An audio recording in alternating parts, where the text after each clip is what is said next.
Election का जो SIR चल रहा है उसके अंदर एनोमली में नाम आ रहे हैं लोगों के।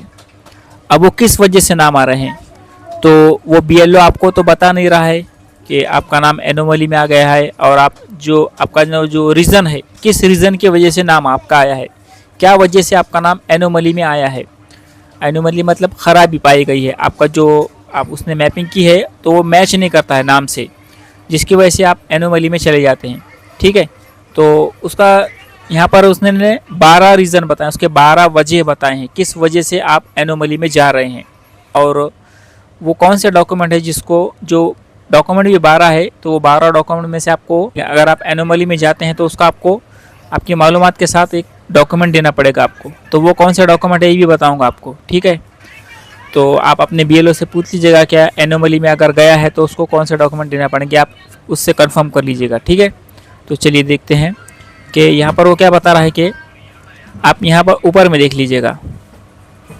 ठीक है, यहाँ पर उसने दे रखा है कि आपका जो, अब अगर आप एनोमली में गए हैं, आपके फॉर्म में ख़राबी पाई गई है, बराए करम तफसीलात का जायज़ा ले और तफसीली तस्दीक के लिए ज़रूरी दस्तावेज़ दे या फिर फराहम करे। ठीक है, एनोमली में नाम किस वजह से जा रहा है। ठीक है, तो पहली वजह तो यहाँ पर वो दे रहा है कि नाम में असमानता, आपका जो फॉर्म भरा है उसमें नाम गलत है या फिर कुछ तो भी ऐसा मिस्टेक हो रही है। अब ये काम कर रहा है एक सॉफ्टवेयर पर, उनके एक एप्लीकेशन है, सॉफ्टवेयर पर वो काम कर रहा है। नाम में थोड़ी सी भी ABCD में मिस्टेक या कहीं भी अगर मिस्टेक हो रही है तो वो उसको डिटेक्ट कर रहा है, उसको पकड़ रहा है और वो एनोमली में नाम डाल रहा है। जन्म तिथि में भी अगर असमानता है, यानी जन्म तारीख के अंदर भी अगर आपकी गड़बड़ है, महीने में या फिर साल में या फिर तारीख में कुछ भी गड़बड़ हो रही है तो वो एनोमली में डाल रहा है। माता पिता के नाम में अगर माता पिता का नाम में भी थोड़ी अगर मिसमैच हो रहा है तो वो भी एनोमली में जा रहे हैं। पते में असमानता, एक से अधिक प्रविष्टि पाई गई, यानी कि एक से ज़्यादा उनके जो फॉर्म थे या फिर उनके इपिक नंबर थे वो पाए गए। इपिक संख्या फॉर्म में असमानता, उसने वोटर ID कार्ड बनाया था वो 18 साल से पहले बन गया था, ये एक वजह है।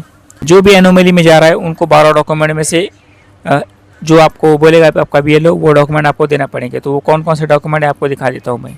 ठीक है, तो यहाँ पर आपको ये 12 डॉक्यूमेंट में से कोई भी डॉक्यूमेंट लग सकते हैं, तो ये 12 डॉक्यूमेंट आपके पास होना पड़ेगा।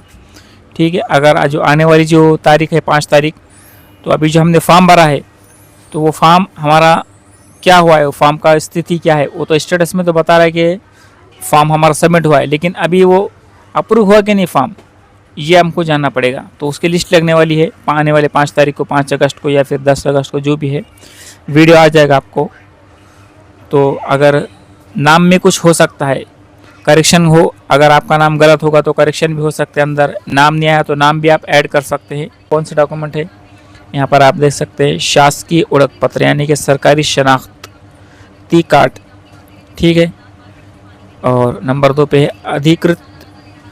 अधिकृत प्रमाण पत्र, ओळख पत्र यानी सरकारी सर्टिफिकेट शनाख्ती कार्ड।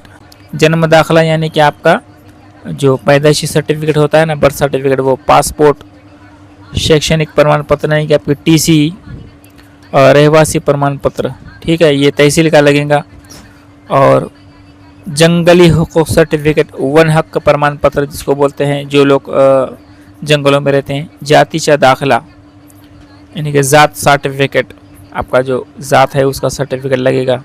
ठीक है, और यहाँ ऊपर में राष्ट्रीय नागरिक नोंदनी NRC, अगर जिनकी तरफ NRC हो गई है तो उनका भी आपको दे सकते हैं आप। ठीक है, और कौटुंबिक नोंदनी, ख़ानदानी रजिस्टर, ये ज़्यादातर देहात में होता है। ज़मीन